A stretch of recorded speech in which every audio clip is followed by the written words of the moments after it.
Hello po, ako po si Jeffrey Tam at isang magician, isang actor, isang TV host. At nagsimula akong magmotor, college pa lang ako. Nahilig na ako sa scooter. Ang unang-unang motor ko nun, kung naalala ko, yung Honda Dio. Yung mga two-stroke pa nun. Yung mga uso pa nung panahon na yun, two-stroke pa. Honda Dio, tapos siguro nakatatlong Dio ko na iba-ibang version. Basta ang pinakahuling Honda ko was ZX Live, kung naalala ko pa. Tapos tumalon na ako sa medyo malaki. Diyan ay pumasok yung Kimco na Dink. Kasi that time kaya ako nag-scooter at motor, yun yung means of transportation ko. Wala pa akong kotse noon. So puro motor ako. Noong 2022, ang dami kasing nauso na yung Vespa. So parang naisip ko, bumili kaya ako ng Vespa. Pero parang nag-hold back pa ako dahil sabi ko, baka dumating na naman yung point na itigil ko. Alam mo yun, tapos hindi ko na naman magamit. Sayang lang ang pagkakabili ko. So ang ginawa ko, sabi ko, bigyan ko ng 1 month ang sarili ko, pag-iisipan ko mabuti. Kaya lang problema, may mga kaibigan ako na mga naka-Vespa na, lalo na sa showbiz industry. Tapos may mga friends ako sa Marikina na mag-Vespa ka na. May grupo kami rito, which is yung Vespa Club Marikina. Sama ka sa amin, ganyan-ganyan. Breakfast ride tayo. That time, hindi ko pa alam kung ano yung breakfast ride. Sa ano yan? Yun na nga. Which is breakfast talaga. Gigising ka ng umaga, magmumotor kayo sabay-sabay, tas uuwi before lunch. So sabi ko, sige, bigyan nyo ako ng ilang buwan. Bibili na ako ng Vespa, which is nangyari nga. So sabi ko, 150cc yung bibilin ko, which is yung Vespa na Primavera. Tapos sabi ko, gusto kong kulay is puti. Para ma-match din sa mga kotse ko, kasi lahat ng kotse ko kulay puti. So, syempre, ito na naman, bumalik na naman yung hilig ko sa pagmumotor. Ito na yung, syempre, dito na pumasok yung gastos. So, dahil syempre, hindi ka naman pwede magmotor lang ng may motor ka lang. Kailangan may jacket ka, na alam mong magiging safe ka. Bumili ako ng helmet. Ayan na. Nagsimula na yung kaadikan ko sa helmet dahil dyan din kay Billy Crawford, kasalanan mo to. Ayun na. Napagastos na ako. So parang dati, every month, bumibili ako ng isang helmet. So yun na, pumasok na yung gastos, gloves, sapatos. Siyempre, tumitingin na ako sa website ng mga magagandang riding gears. Hanggang hindi ako kontento sa Vespa, sabi ko. Kasi ako yung tao na mahilig ako mag-setup. Hindi ako nakukontento sa stock lang. Kahit mapakotse man yan, mapagamit, kahit anong gamit man yan, o basta kahit anong gamit na meron ako, gusto ko, naka-set up siya. So, pa-set up ko yung Vespa ko, sinet up ako ng todo. Actually, 90% ang sinet up ko, 10% na lang ang natitirang stock, kung makikita nyo yung Vespa ko. So, suma total, mas mahal pa yung sinet up ko doon sa presyo ng stock ng Vespa. So, nung natapos na yon, sabi ng mga kaibigan ko, nako, pag natapos mo yan, sigurado maghahanap ka pa ng motor na set upan. Dito na pumasok yung big bike. Sabi ko sa sarili ko noon, sa mga friends ko, imposibleng dumating ako sa big bike. Sabi ko, hindi ko na linya yan. Kasi since college, puro scooter lang ako eh. Sabi ko, hindi ako dadaan sa big bike. Imposible na. Kasi ako, takot ako sa mabigat. Iniisip ko kaagad yung disgrasya. Ganun ako mag-isip. Sobrang advance ako mag-isip na, alam mo yun, pag alam kong mabigat, ay, madidisgrasya ako dyan, ayoko yan. Pag alam kong mabilis, madidisgrasya ako dyan, ayoko yan. Ganun ako mag-isip. Kaya lang, nung dumating yung time na sabi sa akin ni Billy, bro, subukan mo mag-big bike. Mas safe, para sa akin, sabi niya, mas safe ang big bike kesa sa mga maliliit. Sabi ko, paano naging safe? Ang sabi niya, basta Mararamdaman mo yan pag bumili ka na. Bumili ka na. So ngayon ako, parang iniisip ko, from Vespa to big bike. Saka ang tanong, hindi ako marunong mag-big bike yung may clutch. As in, hindi ako marunong. Sa tagal ko na nagmumotor, hindi ko natutunan yung may clutch. Dumarating nga sa punto na halimbawa gumagawa ako ng pelikula or teleserye na may eksena na magmumotor ako. Tinatanggal na lang sa eksena kasi hindi ako marunong magmotor.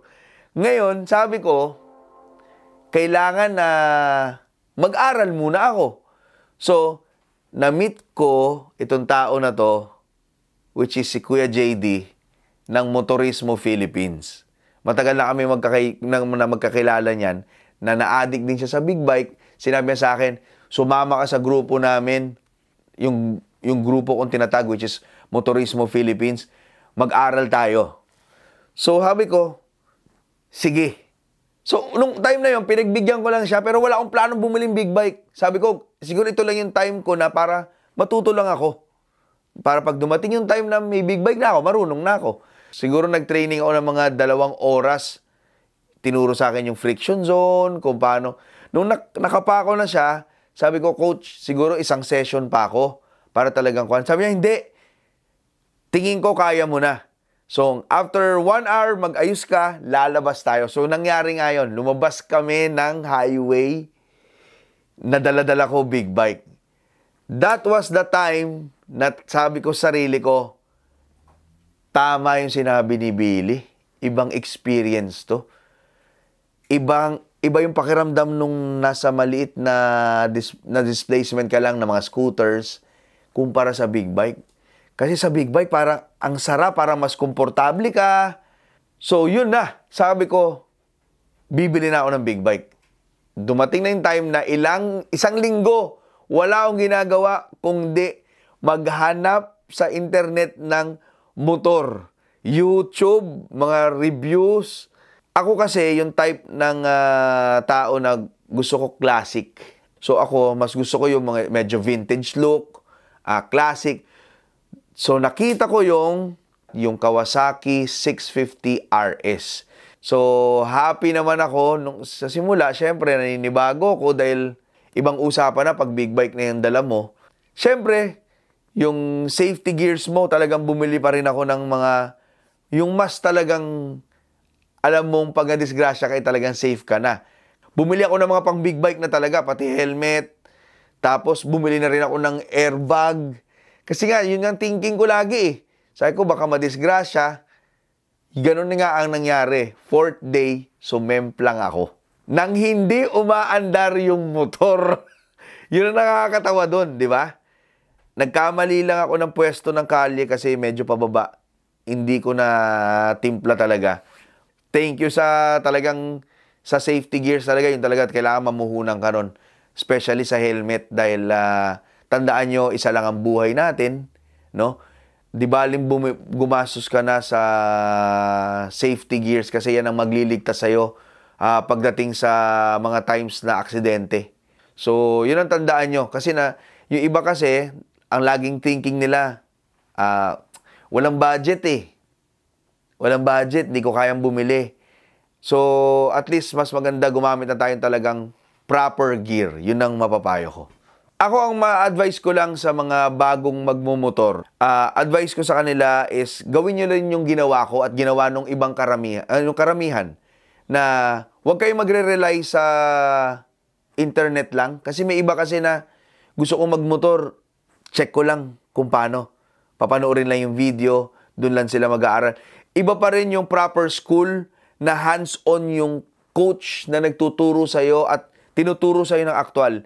Hindi yung mapapanood mo sa video at tatandaan mo lang sa utak mo at i-apply mo lang sa tunay na buhay.